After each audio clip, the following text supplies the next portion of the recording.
we just got to accept the fact that's the way it is. How much is that doggy in the window? The one with the waggly tail. It came up there. Well, for goodness sakes, that would formally introduce our guest, Ellen Burbage, for the... that is so perfect. Was that Patty Page? I believe it probably was. Probably. Jim, I tell you, as staff and manager, you are a miracle. He's a great producer, isn't he? He is. Good guy. Well, that will formally introduce... let's go back to the history, Ellen. Tell us how you got involved and tell us the origin of our local Humane Society. Well, thank you, Bill. I want to thank you all for having me here today. This is my first experience at this, so I'm really excited to be able to talk about the Humane Society, and especially to be doing it with you, who has been such a good friend to me ever since I moved to Lincoln. The Humane Society of Logan County grew out of desire by members of the Logan County community to help reduce the growing number of animals that were euthanized at animal control. And I know back in 2004, 2005, there were a lot of animals euthanized. And a group of community members concerned about animal welfare began meeting in Einstein's. And it became a grassroots movement for people to say, we've got to do something to help these animals. And so in April 2006, the Humane Society of Logan County was formed and achieved 501c3 status, which is nonprofit federal government status. So this gave them the opportunity they could start fundraising, and we've been fundraising ever since. Yes, tell us, tell us the various ways that you've gone about fundraising. You're washing pets and bake sales. We are washing pets. Yeah.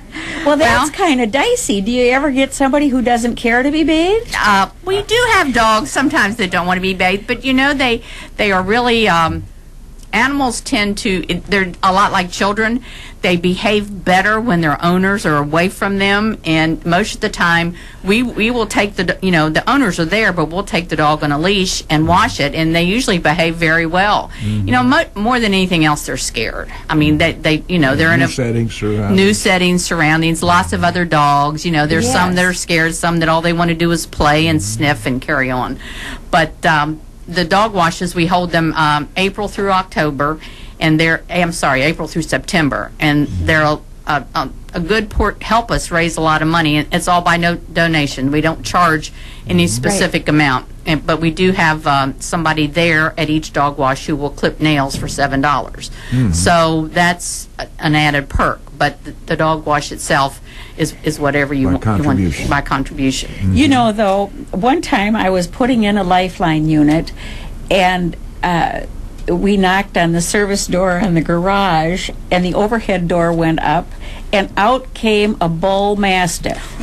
And the girl, attention? Oh gosh, the girl behind me said, "He's going to eat her." It was really kind of like seeing a pony come out of the garage. Yes, they are. They're huge. Now, if I were a dog washer, I'd expect a decent donation. In fact, when I got home, I was telling Buzz about this incident because I thought Jennifer was so funny with her remark. And I said, you know, the dog smelled a little doggish. And I said, how? You don't smell a little doggish, you smell doggish. I said, how would you bathe something like that? And Buzz said, car wash, I guess. Probably. I think there is a new, you can buy a dog wash that is just like a car wash now, and they're in some of the big cities. Some of the humane societies have bought these so that you can just like run your dog through.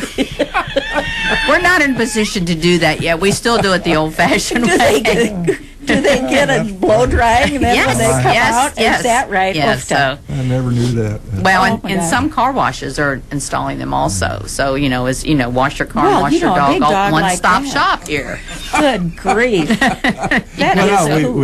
We've washed the dogs as a fundraiser. Right. And we've had different types of bake sales. Is that correct? We have lots of bake sales. We have...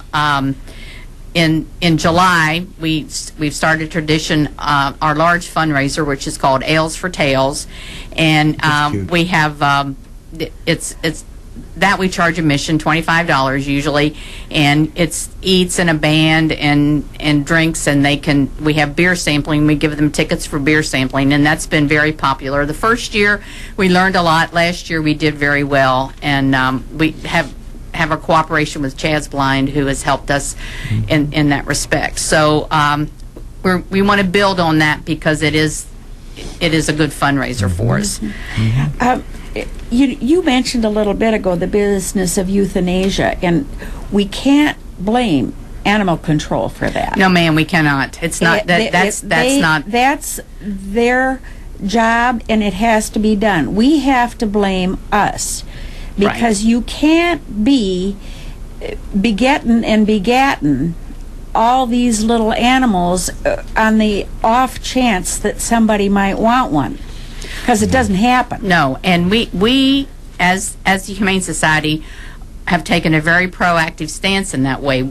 We've partnered with the Animal Protective League in Springfield, and we provide a low-cost spay and neuter program. And the animals, we do it once a month, and you call our number and make an appointment, and you bring your animal where. In the summertime, we do it at the Steak and Shake parking lot.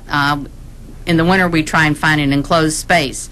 But you bring your animal in a crate, and they're transported to Springfield on Monday morning, and they come back on Tuesday morning. And so far in 2010, we have facilitated 362 animals to be spayed and neutered. So that's a huge number, actually. And just as to go on about your business here, one female cat and her offspring can produce 420,000 cats in 7 years.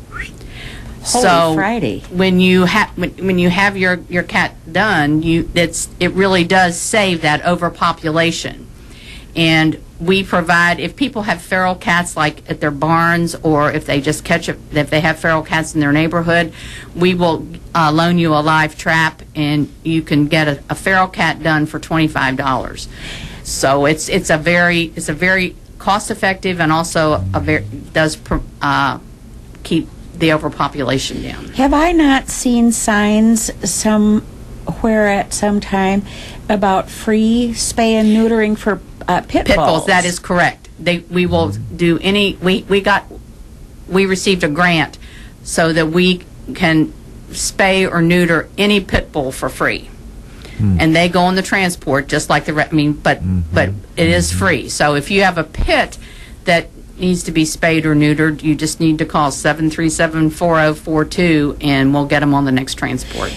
Does that mean that you side with me in that you think that they can be a lovely dog, but tomorrow they eat the baby? I don't think they have a bad reputation. They have a very bad reputation, and I don't think they'll eat the baby.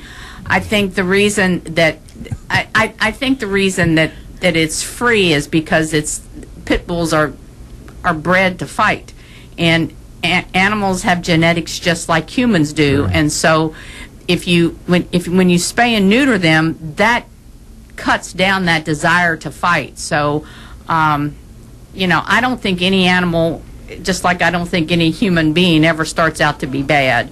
So I think it's to keep the pit population down is what the grant is for, and I think it's working very well. We do quite a few pit bulls. I'm about to be really, really politically incorrect. Well, go for it.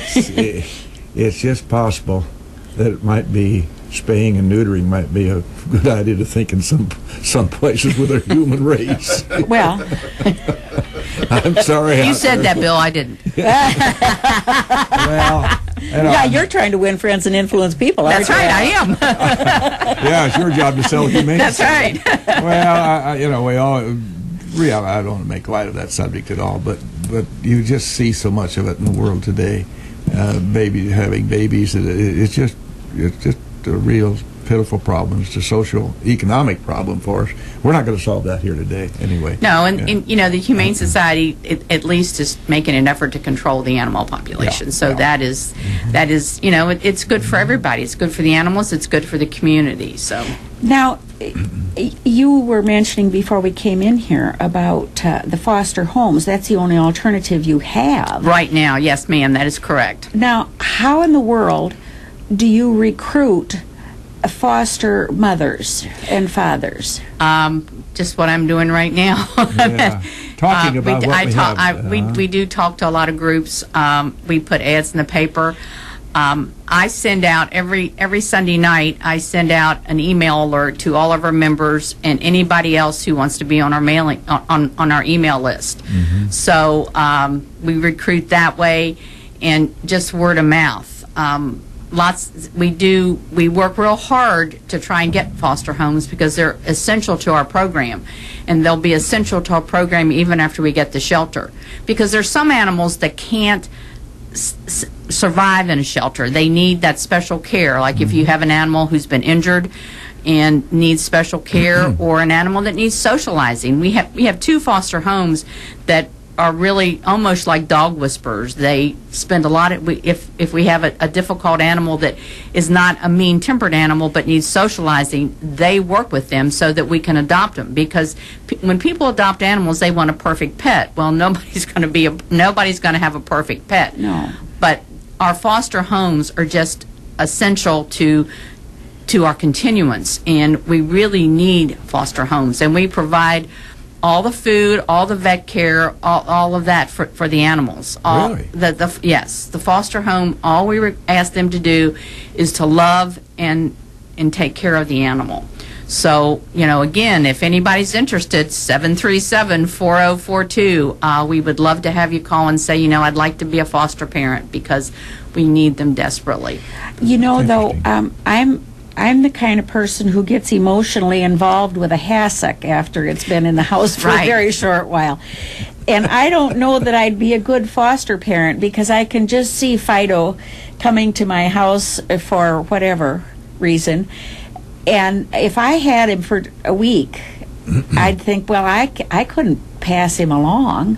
Well, just kind of think of him like your children. I mean, you raise your children and then you pass them along to society. But that's when they're teenagers and you're ready for it. You're up for that. But you have a very good point, and we do have foster families that end up adopting their animals, and so then they're no longer really have room to be a foster home. So that is, and it's not for everybody, and some people can do it and some people can't. And I think when you sit down and talk with Wanda Stevens, who coordinates all our foster homes, you would be able to get a feel for whether you were fit to do, not fit, but whether this would be something that you could do. She's very good at analyzing you and assessing the situation. So, and we want people who want to do it. We don't want people who think that maybe they're just doing it because they have to. So, Bill and I have a neighbor who really is like a dog whisperer person. Troy. I mean, he's just amazing. Unfortunately, he's allergic to cats and dogs, so he can't put his talents to work. But do you give the people who are going to be your foster parents some kind of hints as to how you can make this dog turn a dog who is socially unacceptable into a dog that's socially acceptable? Yes, we do. Wanda works with all of our foster families, and we give them as much information as we know about the animal.